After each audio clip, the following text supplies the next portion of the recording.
Hello and welcome to Grody and Unprofessional. My name is Justin McMenamy, and my mission is to share both profitable and painful leadership lessons I have acquired over a 20-year career as a misfit in corporate America. In this episode, we continue discussing the practical applications of the situational leadership model. We also may or may not wade into the murky waters of parenting.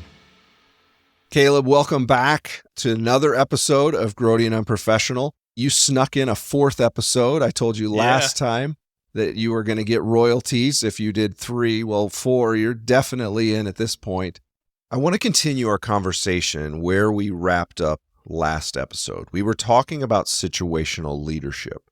And in particular, there are 4 leadership styles laid out in the model. The first being an L1 or a directive leadership style. The right thing to do for a brand new employee is to lay out specifically the tasks that you want them to do. They have high confidence.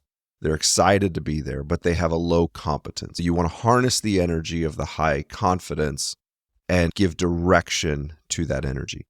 The second style is a style where we're going to invite the employee into a conversation, but ultimately the leader is going to decide. The second style is one of low competence, still haven't learned the job as they've come into a new environment, but now their confidence is low. And so the role of a leader is to pour both knowledge as well as confidence into that employee. As the employee continues to progress in their skills, their competence is going to come up to a higher level faster probably than their confidence. As a leader, you're going to transition to an L3 leadership style, which is to continue to have the conversation. But now as a leader, you're going to start withholding your preference. You're going to start withholding your calculus. You're going to start withholding your opinion to allow that employee to fill in what they would do. We want to see their increased competence, and we want them to see their increased competence. So inside of that conversation, we're still going to be talking, but now the employee is going to be leading a lot of that conversation, putting the input into a lot of that conversation, but also making the decision more and more often.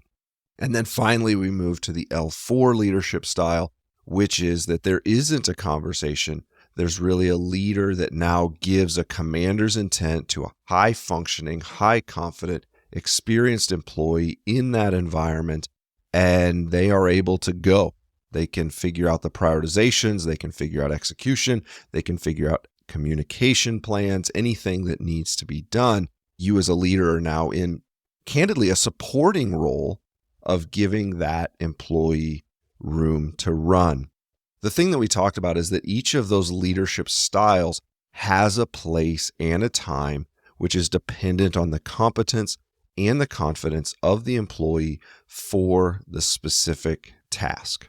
As we've talked, looking at the different ways that we can implement it, you and I have both been in situations where it has been a very effective tool in helping us navigate different employees and different areas of their confidence and their competence. And I think as we continue to unpack it, it just shows how important this is in the toolkit of a leader.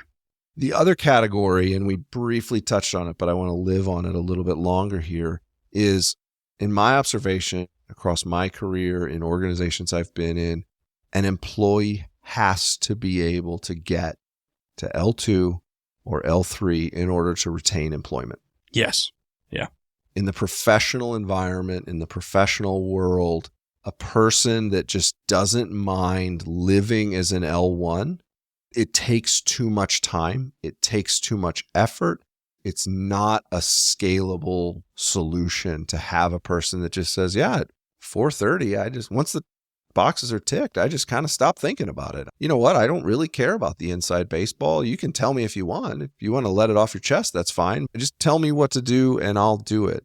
It's not scalable for me as a leader to have a continuous L1 on my team. It's also not beneficial to the business. Ideas should be being generated everywhere. Yeah. Once a business gets bigger than a garage, there are unintended consequences that happen.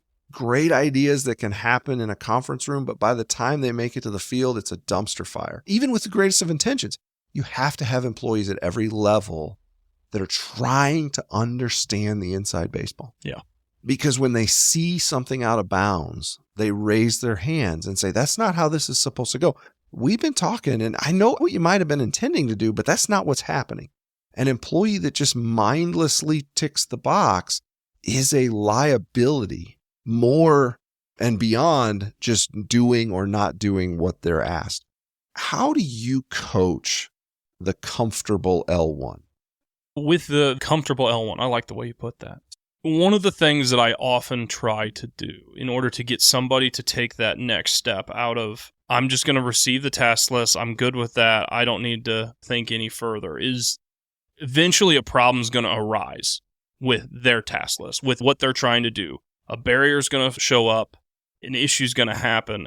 I really force the subject of, don't just bring me a problem and a solution. Yeah.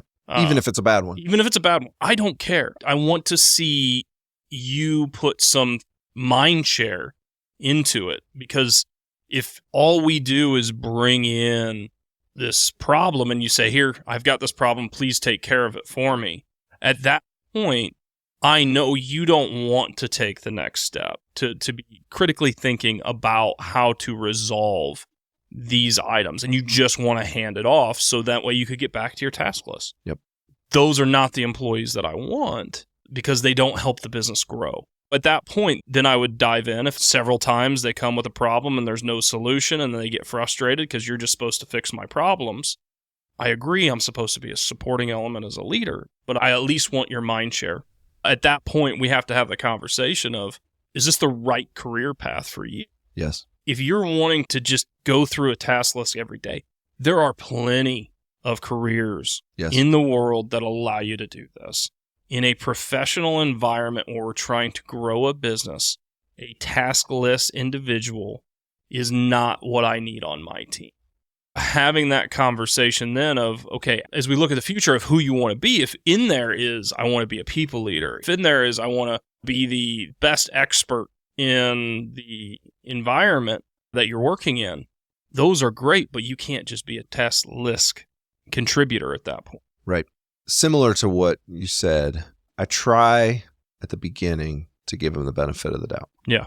I'm going to gently call out that this smells like a comfortable L1 situation. I'm not going to use those terms. I want to give the person the benefit of the doubt because I think that there's a lot of leaders out there that only lead L1. That's a good point.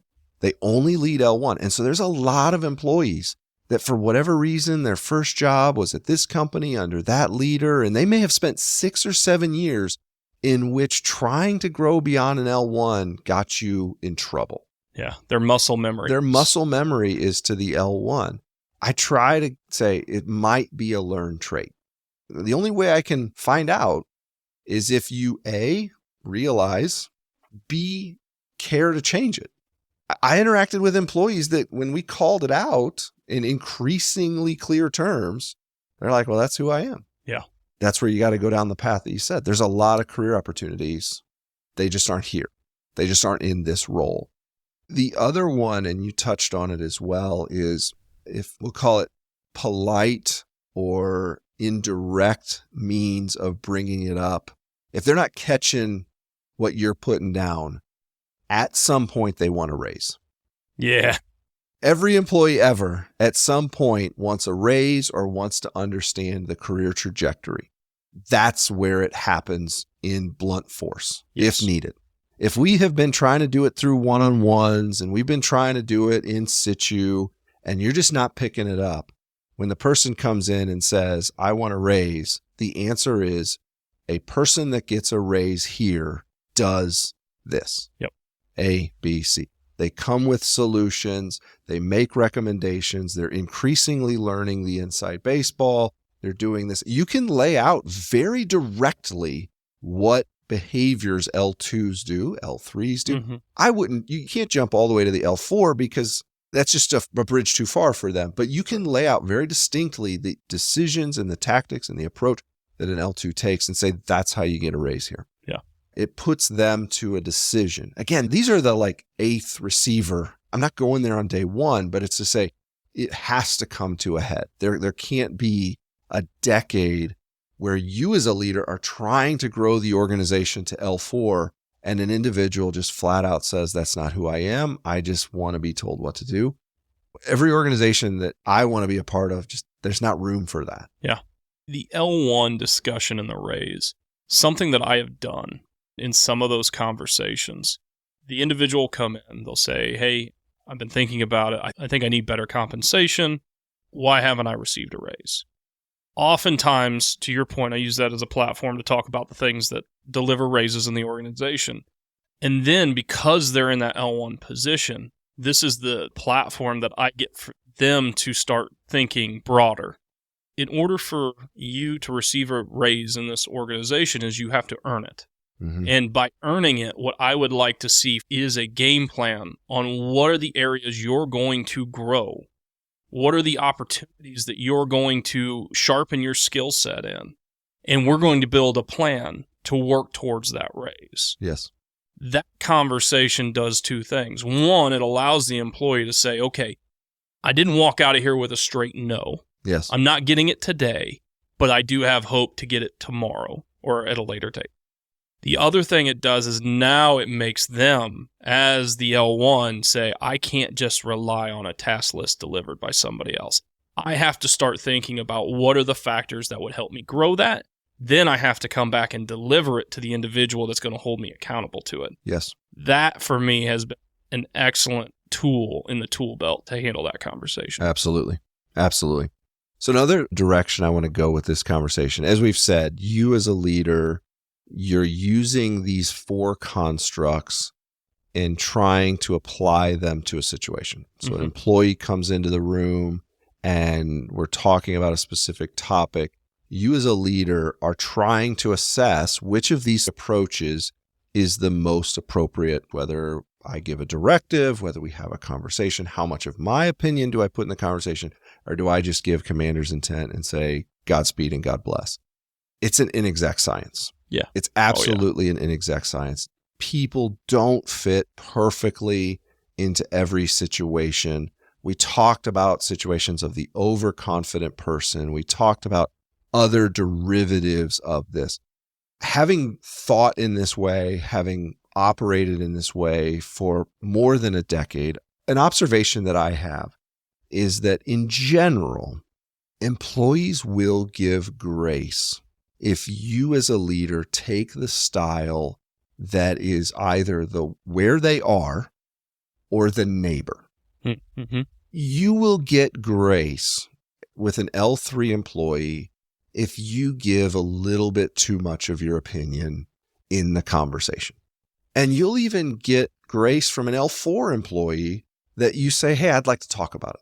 Like in general, for short periods of time, you as a leader, you don't have to hit it perfectly with every person, with every situation. This is not as if you miss it by one L in one situation and this person just goes off the rails.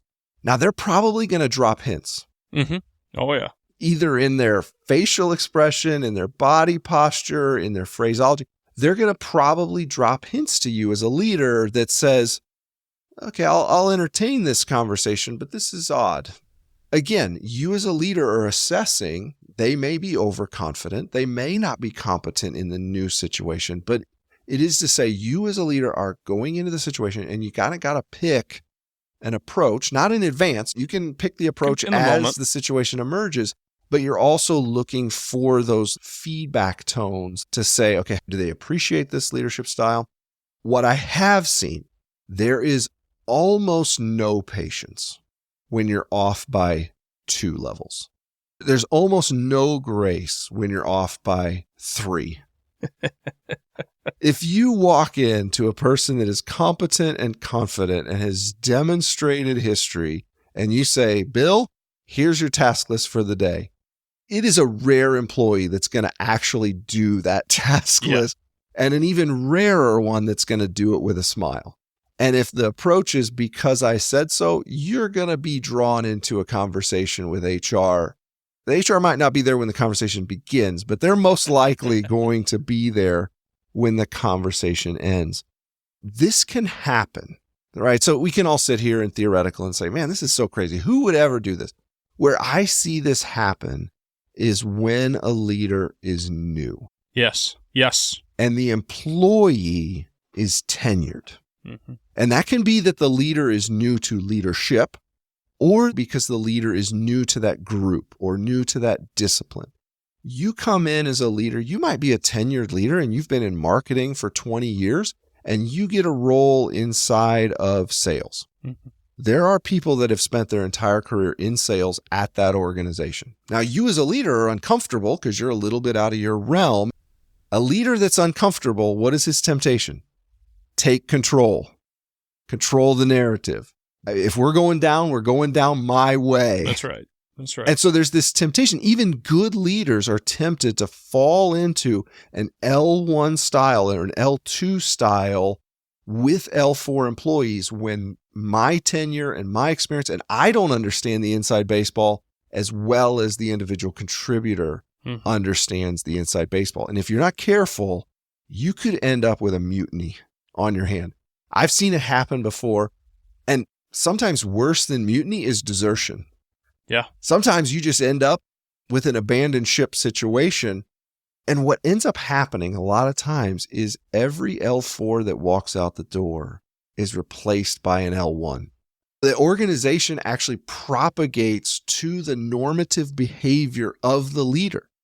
If the leader comes into a situation and basically either through lack of confidence or lack of skill leads in an L1, the unfortunate reality is in 1 year, you will have an L1 organization. That's right. Whether you want it or not, you will end up, if you're off by 2 sets, if you're off by 3 sets, it can happen very, very quickly. One of my favorite historic examples of seeing this play out, I was reading a biography of Stonewall Jackson. So the famous military general from the Confederate States of America in the Civil War. And Stonewall Jackson is an odd dude, comes from outside. He's not the favorite son of the Confederacy, falls into his role as the general of the Army of the Shenandoah. By the mid of the war, he has attained hero status, not only among the Confederate Army, but among the Confederate citizenry. His tactics, his strategy, his persona, as much or more than Robert E. Lee, he's the face of the Confederate Army, the hopes of the Confederate Army. He is clearly operating at an L4 level by any measure. There's this somewhat infamous event in which the Confederate Secretary of War, Judah Benjamin is his name. He's in Richmond. He's a lawyer and a politician by trade. He's elected to be the Secretary of War, so he has authority over Stonewall Jackson. He writes a letter to Stonewall Jackson and he gives him direct tactical orders. He gives him direct orders of where to move his troops and who is now under his command. This is a clear example of L1 leadership implemented by a bureaucrat sitting in a smoking jacket in Richmond to a demonstrated L4 in the field with the battle smoke in his hair, the soil of war under his fingernails. Jackson writes a letter back to Judah Benjamin, and he says, "Your order requiring me to direct General Loring to return with his command to Winchester immediately has been received and promptly complied with. With such interference in my command, I cannot expect to be much service to you in the field, and accordingly respectfully request to be ordered to report for duty as the superintendent of the Virginia Military Institute at Lexington. Should this application not be granted, I respectfully request that the President will accept my resignation from the Army." When you miss it by 3 levels, you are 1 email away from needing to replace your L4 with an L1. Yeah. Oftentimes, the bureaucrat in Richmond is infuriated by this L4 behavior and says, well, if you're going to be that way and you don't listen to my authority, we don't need you. And so what happens? A person that fits the leadership style ends up in leadership. Tragedy for the mission, tragedy for the outcome. But the L1 leader who leads in an authoritarian because I said so way will get the organization that they desire. I don't think many people that have made it this far into this episode would listen for long enough that are of this style. But it is just to say, as a leader, we have to be continually calibrating on what leadership style approach do we use. I think it's really hard for somebody that falls into humble, hungry, and smart to miss by 3 styles. I think it's very difficult to do. But absolutely the best leaders out there are missing by 1 style fairly often. And they need to get the feedback. They need to hear the feedback of, okay, where do I think they are? Where do they think they are? What approach is the right approach? With that in mind, Caleb, I want to transition to a topic that I do not know the answer to. Right? I've wrestled with situational leadership for a decade. I love the construct. I love the aspects of it. There's an aspect that as I wrestle through it, I really don't know what the right approach is. How change management intersects with situational leadership. As we think about a leader, whether that leader has been long tenured in the organization or that leader is brand new to the organization, and they see that change needs to happen. Some of those change might be because of an emerging market issue. It might be an emerging financial issue. It could be the consequences have already manifest and we got to change to get out of a situation. Or more often than not, it's a leader that thinks we need to make a change in avoidance of consequences. Invariably, the organization has L4s in it. Any business that has been in business for 5 years has people that know the history, know who we are, know how we do it, know what we do. They're confident and they're competent in the world that we live in. As a leader who needs to keep your L4s, but move them from A to B, what approach should you take? It's a great question. For those leaders that have stepped into an organization that has already been established and you're dealing with individuals who are L4s, the biggest thing is move them to advisor status first and foremost. For those individuals that are stepping into an organization and might not know who the L4s are, you can find out very quickly. Yes. That's not a hard task to do. Create them as your advisor board. And know there are going to be ideas and thought processes that you as a leader are going to bring to the table that those individuals in that category are going to scoff at and are going to say that's not going to work, or going to challenge it and give you another alternative. As a leader, having the humility to step in with these advisors and say, I understand my idea or my path may not be the best path. What is an alternative path that gets us to the end solution? What are the ways that we can identify? And then actually listening to them and not pushing your thought process or your agenda, because it comes back to principle versus preference. If you set the principle of this is the hill I want to take, and your preference is we take it to the right, and all the L4s are coming to you saying, no, the left is much more of a path that fits our style of work, it fits our culture, it fits our approach. At that point, you have to take a step back and say, I've got a whole bunch of L4s that I probably need to listen on how to take this hill. Right.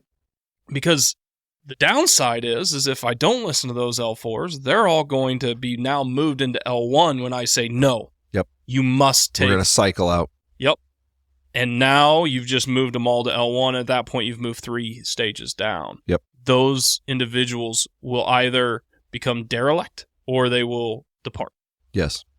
The best bet you have, you may be an L4 as a leader, and they may be L4, and you have a different view of the future. You have a different view of the present, even.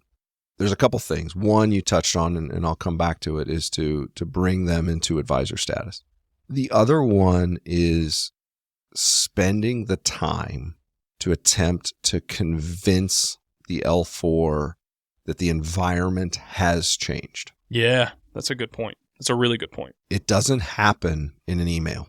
It can come off as disrespectful if it's done flippantly. It's to sit down, it's to engage them and really try to lay out the case that either A, the environment has changed and we need to adapt, or B, the environment will change and we need to adapt. The chances of them on day one getting fully on board are very low. There's a process that has to take place that you have to work through to get the team on board. Another aspect that I've seen, and I've seen this multiple times, and it's unfortunate. I understand the logic of how the situation plays out, and unfortunately, the consequences still happen. And that is where a leader will bring the L4s in as advisors, and they'll say, hey, let's talk about the future. I trust you guys. You're smart dudes. You guys have been successful. You have the competence. You have the confidence. Let's talk about the future. Let's talk about what the future should look like. As we said, a room full of L4s will tolerate what is essentially an L3 conversation. Yeah. They will suffer. They will entertain an L3 conversation, which is to say, I'll sit here and we'll have the conversation. I'll do that. I'm used to commander's intent. I'm used to autonomy. I'm used to a long leash, but because I'm a good dude, because I'm a good gal, I'm going to sit here and we'll have the conversation. And especially if in that conversation, the leader is complimenting all along and say, these are great. These are great. These are great. What is this L4 assuming is the outcome? I decide. That's right. I'm an L4. I'm entertaining this L3, so I'll have the conversation. But at the end of the day, ultimately, I'm going to decide. What I've seen happen multiple times is that leadership essentially hopes that the L4s land where the leader wants them to land. And I've seen it happen a lot of times where the L4s don't land with the strategy or the future that the leader is hoping to happen. What happens invariably is the leader ultimately makes the decision. Now we're off by two styles. What the L4s thought was an L3 experience, and were given feedback all along the path that we were in this L3 experience, reveals itself as an L2 experience, which is to say, I was brought into a conversation, I gave my experiences, and I have confidence in my experience, and I've demonstrated competence, but ultimately you decided. So we're off by two styles, and I feel a little manipulated in the process. And so then there's this conversation that ensues. It's like, hey, wait, let's replay what just happened here. What about this? What about this? What about this? What about this? I've seen this happen multiple times. The leader then drops the because I said so. Yeah. And what just happened? We instituted an L1 leadership style to a room full of L4s. And when you lead with an L1 leadership style in front of L4s, you will end up with an L1 organization. An organization that regresses, that loses competency.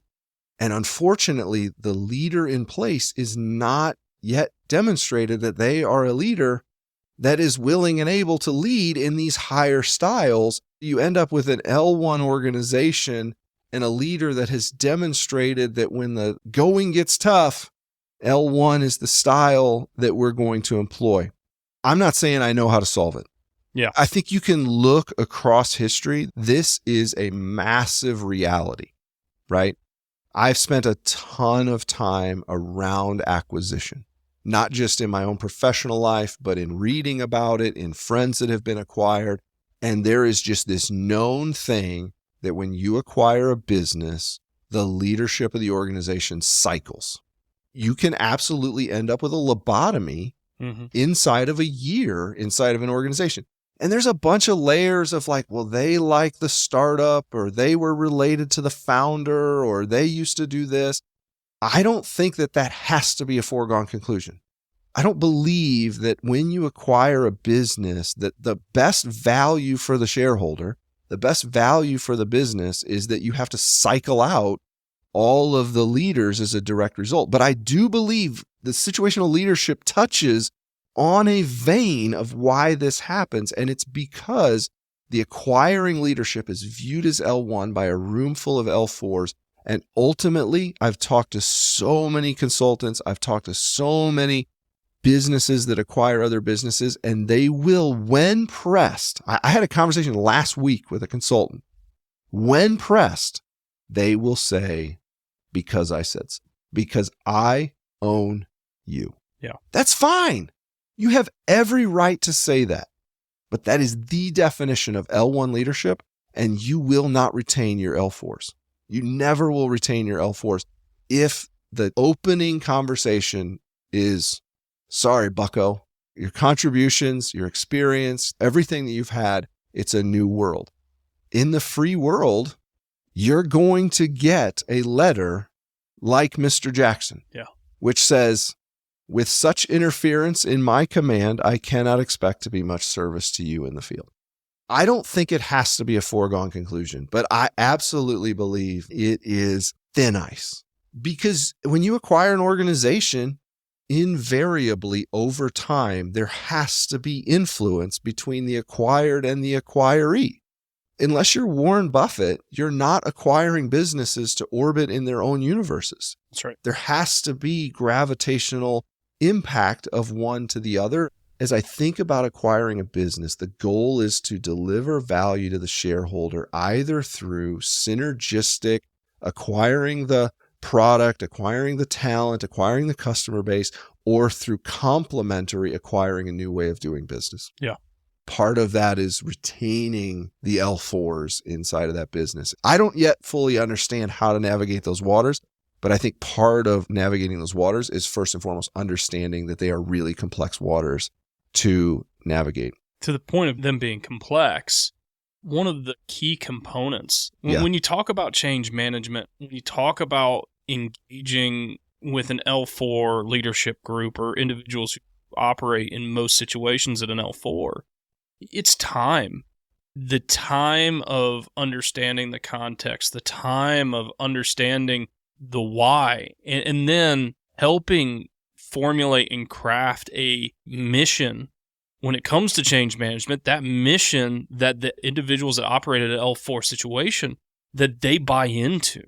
That, I believe, is an ingredient. When you try to bring in an L1 style onto L4s without a mission, and it's because I told you so versus this is the path we're going, and it is a honorable mission, and it's a guiding light principle that the L4s buy into, I think that's how you could be successful. Right. Absolutely. I want to take this a couple other directions. That was a fun one. That was a hard one. Let's pick some that are maybe a little bit easier. As a leader, another thing that happens is you have a staff. You have a team. Yeah. And across that team are employees that are largely at an L1 level, other employees that are largely at an L4 level. Invariably, you as a leader will be in a meeting in which all of them are present. How do you lead in a staff meeting where in the same room you're having to deploy L2, L4, L1, L3, maybe all at the same time, and people are observing how others get led? Yeah. Yeah. I've had to swim in this water a few times. I'm interested to see how you take on these environments. This is one that I've had feedback personally that I have not navigated these waters all too well as I've grown in my leadership career, especially as it's a broad staff. There are the individuals that I'm messaging primarily to the L1, L2 in the certain situations in order to help move that along. The L3, L4s then look at me like, well, I don't know why you're telling us all this. We already know it. One of the tactics that I started to employ is before I enter into those environments, I trial run the messaging. I sit down with some of the individuals that would be considered situationally L4s, even L3s. I run the inside baseball with some L2s of why I'm going to speak through it. that allows for essentially individuals within the crowd to understand why I'm messaging, how I'm messaging, receive feedback from those that I trust to hone in my messaging. You've essentially put in the crowd, I don't want to call them plants because they're not really plants, but at the end of the day, they're there to help further the mission, because individual who would walk away from that staff meeting say, that was useless to me, actually walks away saying, I am so thankful he implemented the advice I gave him. Yes. And he will tell others that are in that similar category, where the individual who you gave the inside baseball to now gets to see how that strategy was painted in front of the crowd. They feel like they've grown. They share that with individuals within the organization as well. After receiving feedback and being like, yeah, I definitely can see how I missed the mark there. That's been something that has helped me manage to the broader audience. And it's difficult. It's not an easy task to share the messaging beforehand. But I would say my most successful messages that I've delivered to an organization have all been heavily delivered before I actually make it to the main venue. Yeah. You've brought each of the groups or people at all different levels along the road that they need to get them to buy in. Yeah. Right? It's feedback I've gotten also. A lot of times it comes with, I feel like you trust that person more than you trust me. Yeah.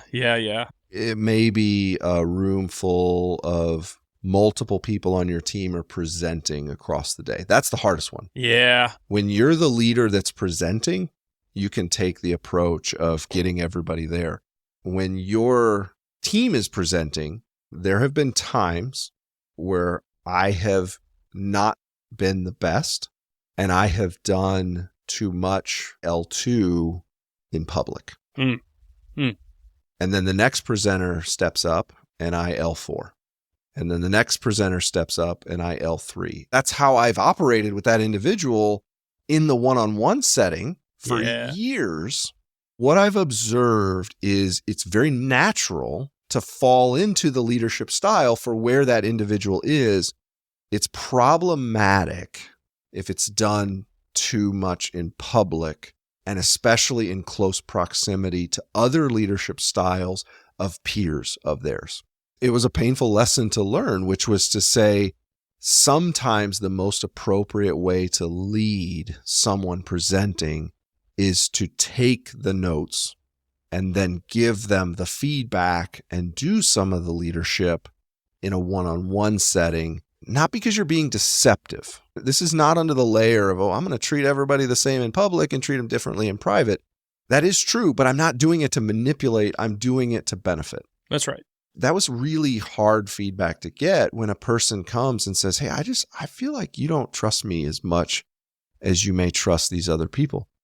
The blunt answer is I don't. But that's not helpful. You can't deliver that. You can't deliver it that way. The reason is because of competence and confidence and experience and these things. The answer that has to be delivered is, I'm not comparing you to him. Mm-hmm. You and him are on the same road, but you're in different spots on the road, and we're going to get you there, and we're going to do this. But it is a lesson that I've had to learn, which is it's not always appropriate to use the most appropriate L in public in front of peers. It's absolutely the right way to lead, but you can get sideways if you're not careful. Yeah. Especially in that environment, presentations, I've fallen to that trap as well, where it's somebody gets up, nailed it, knocked it out of the park, no feedback, and then the next person gets up and then I'm prescriptive. Sure.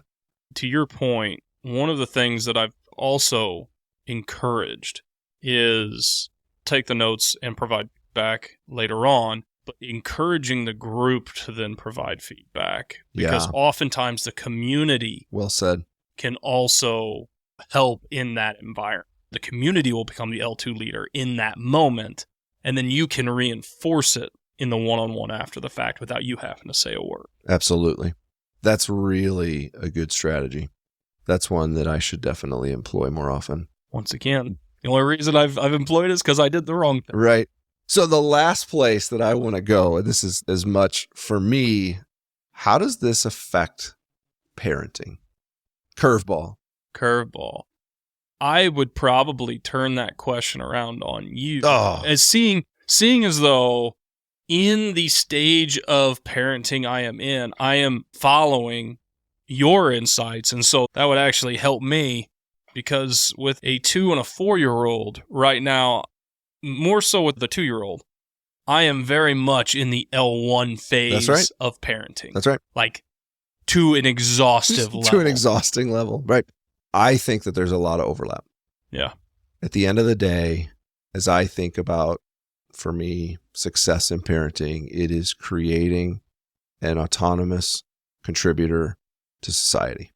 It is creating someone that can discern a situation for themselves and choose the outcome and choose the path.